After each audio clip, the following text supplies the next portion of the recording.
to these. I had this for the first time whenever I was pregnant, and since then it has been a strong obsession. I remember whenever I told some of my old coworkers that I was gonna be having a home birth, one of my coworkers said the funniest thing to me, and it will stay with me for the rest of my life because I honestly didn't think about it until he asked me, but he has kids of his own, and he looked at me and he was like, Carly, I've watched my wife have 4 kids. Like, I know how messy childbirth is. How are you planning on like keeping your house clean and cleaning up after the birth is over? And I was like, I mean, valid question. Like, that is something that you have to think about, something that you have to prepare for, right?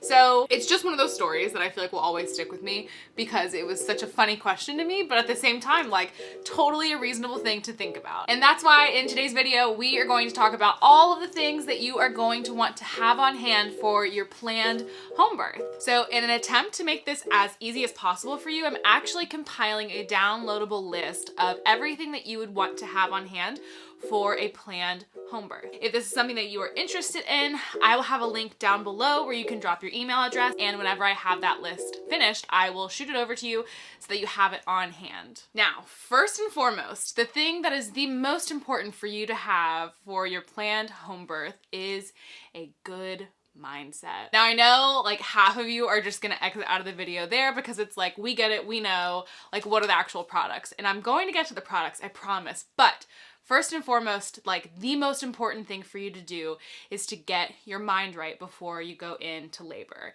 This is something that is invaluable to you. The more knowledge you have, the more experiences you've heard from other people, the more education you learn about, as much information as you can like absorb and digest and understand before you go into labor is going to suit you up so much better to give birth. You can have all the products that you want, you can have all the supplies, the essentials, everything in your kit that you can need to have a baby, but if you don't have control over your mind, it is such a powerful tool. It is going to aid you so much whenever you are going through labor. Going into birth with a calm, empowered, knowledgeable mindset is going to set you up to have the best birth experience you possibly can. So with that in mind, if you are new to my channel, my name is Carly. I'm a labor and postpartum doula, and I make content on my channel all about pregnancy and labor and postpartum, motherhood, and pretty much everything that falls in between. It is my passion to support, empower, and educate pregnant people so that they can have the birth experience that they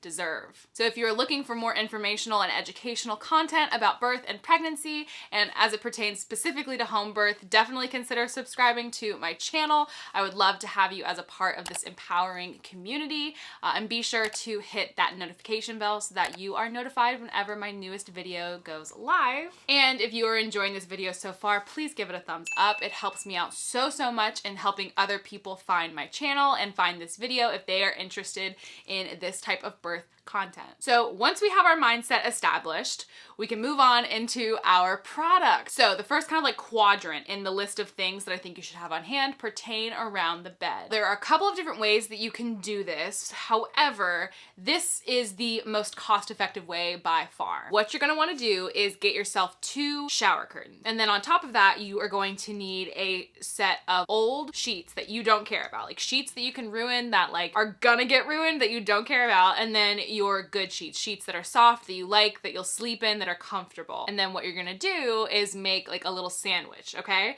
So on the very bottom layer, you're going to put down your good sheets, your sheets that you like, that are comfortable, that you will sleep on. And then on top of that, you're going to wanna lay down your 2 shower curtains so that it covers your entire bed. Now I say 2 shower curtains because you can get like protective mattress covers, but they're so expensive, and it just doesn't make any sense because you're just gonna probably throw it away. When we're talking about home birth, we're talking about like a lot of bodily functions, a lot of blood, probably poop. There's a lot of stuff that's gonna get on your sheets and your towels and everything that we're gonna talk about. So we're not concerned about longevity. We're concerned about low cost, right? So don't be afraid to go to the thrift store. Give everything a good wash and you will be good to go. Now that we have our bed sandwich made, as soon as you are done laboring, you can literally take off the old sheets, take off the waterproof liner, and then right underneath you have your bed made how you would want it to be made. So you don't have to worry about like holding your baby and trying to get your bed made. It's all ready to go and totally protected. The next thing that you definitely want to have on hand, like have to have these on hand, are puppy pads. Get yourself a box of them and make sure that they are large or extra large. You're gonna use puppy pads all over the place. You can put them on your bed if you're laboring there, on your couch, on the floor, on a yoga ball. Wherever you're laboring, you can have a puppy pad. Right after deliver, if you're in the water, you'll be fine, but after you deliver, you're gonna deliver the placenta, and things can get really, really bloody. So even if you have your bed like made with sheets, having a puppy pad is nice, because if you are bleeding a lot, or if you like your water breaks or anything, you can just take the puppy pad away, toss it, put a new one down. So definitely get yourself a box of those. Thinking about that, you want to make sure that you have trash bags. I know that sounds weird, but like you don't want to get to the day of and not have anywhere to throw away all this stuff.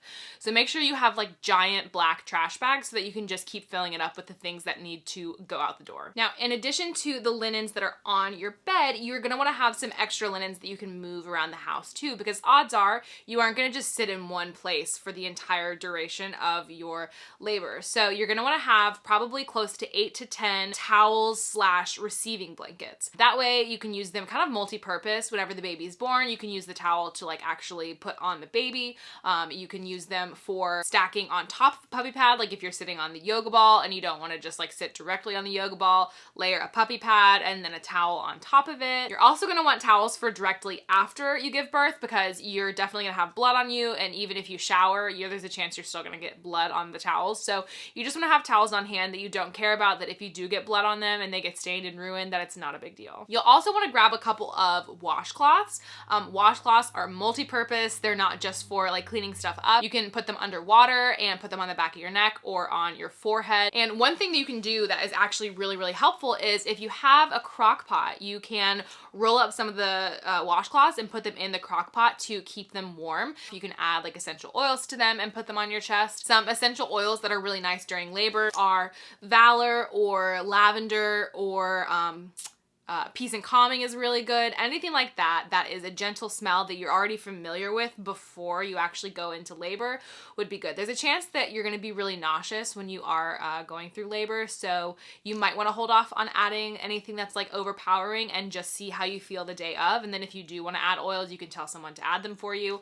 But for me, like I loved having essential oils during my birth, so they were really, really helpful and calming to me. Now, this is for all of my folks having a water birth. Depending on your midwife, there are going to be different things that you have to get. Some of you might have a midwife who has a tub for you, and that's like included in your fee for your midwife. Some of you might have to go out and purchase a tub. Typically, if your midwife is requesting that you have to purchase your own tub, they will have resources for you as far as like locally where you can pick one up. It definitely depends on where you live. I have one that I do recommend that I think is really fantastic that I will link down below for you if you want to check one out. But most of the time, your midwife is going to have a tub for you to rent, and they will come and drop it off to you a couple of days before your due date. Or if you start to feel contractions or something or anything like that, they are going to make sure that you have the tub. So what you usually have to get for the tub is a liner to go over top of the tub and a tarp to go underneath of the tub.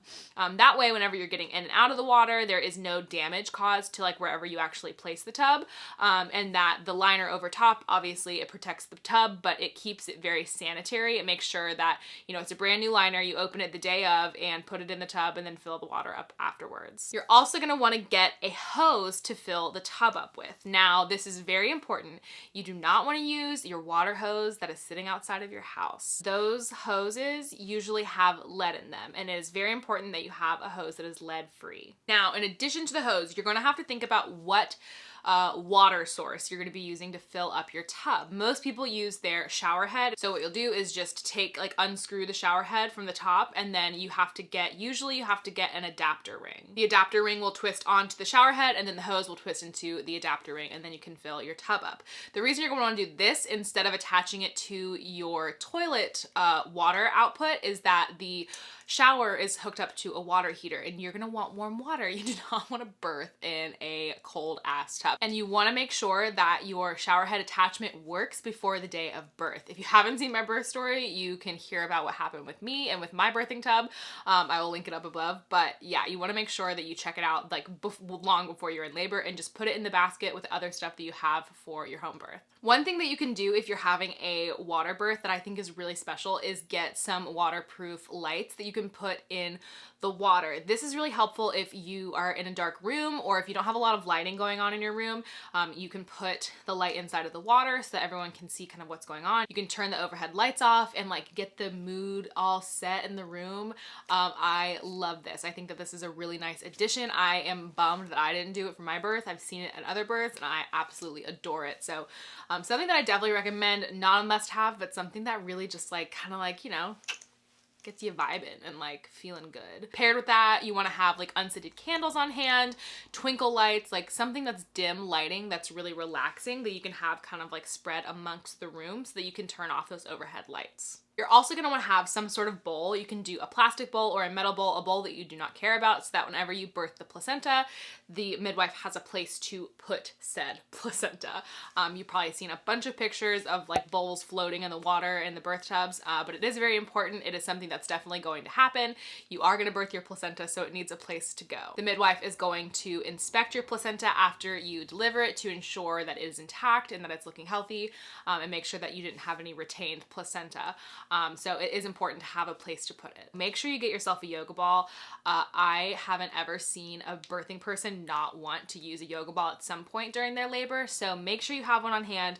Make sure it's already blown up before you go into labor. And it's also really comfortable to like sit on. You can do different stretches on it to kind of prepare yourself for labor too. So those are kind of like the big picture items that you want to have on hand. There are lots of small things that you want to think about, which is why the list that I created that you can just download is really handy. I'm not going to go through and like read off every single one, but if you want all the like little details that you want to make sure you have on hand, be sure to drop your email in the link down below so that you can get the downloadable list that you can go through and like check off to make sure you have every single thing that you need. Now, immediately following postpartum, you are definitely going to want to have pads and some sort of adult diaper. I recommend Depends. I think that they are fantastic, and they have like mesh sides, so they're really, really comfortable, and you can just pull those up, take them off whenever you are in need of a new one, and move along. During the postpartum period, you are definitely going to be bleeding, and you're going to be really, really tender on your like perineum, and if you have any tearing or anything, you're going to want to take extra care of yourself afterwards, so make sure that you have something that's really soft and something that isn't a lot of hassle. After days 1 and 2, what I recommend is to still use those disposable diapers, but then instead of just like taking every time you go to the bathroom, changing the diaper out, leave the diaper on and just put a pad on top of it. And then you can just change the pad that way. If you do, you know, leak through, or if you accidentally pee yourself afterwards, like you have a diaper on and you don't have to worry about it. And you aren't going through adult diapers super fast. Another thing you're going to want to have on hand is a peri bottle. This is like a little squeezy bottle that you fill up with warm water. And whenever you go to the bathroom, you just squeeze the water on yourself so that it's less painful to use the bathroom, especially that first time immediately following postpartum. Your midwives will not leave until you have gone to the bathroom. So you want to make sure that you have a peri bottle on hand. There are a couple of different ones. There's one that's just like the basic like straight bottle one, and then Freedom Mom makes a really, really good one that I love that I will link below as well. Freedom Mom also makes these, they're like cooling perineum pads that you layer on top of your underwear or your diaper or your pad, and you can put them on and then like pull up your like situation, and it feels so good. It is so cooling. It brings a really comforting sensation to that area, and that area is gonna need some like serious TLC for the next few weeks. Definitely need to have on hand immediately following is food. You need to nourish your body as soon as you possibly can. The people who are supporting you can help you out in this, but you want to make sure that you stock up on foods that are very nutrient dense and give you lots of energy, things that are very filling, things that are comforting to you, things that are easy to eat. But that does it for today's video, guys. I hope that this was helpful and informative to you if you are about to be having a home birth or thinking about having a home birth. Hopefully some of these things will help you prepare for the day of. And if you think I forgot anything, definitely leave it down in the comments below. I'm always curious to see if there is anything that somebody had at their home birth that they think was just an essential for them. But like I said earlier, guys, if you are new to my channel, please consider subscribing. I would love to have you for my next video. And if you enjoyed it, definitely give it a big thumbs up, and I will see you guys in my next video. Bye.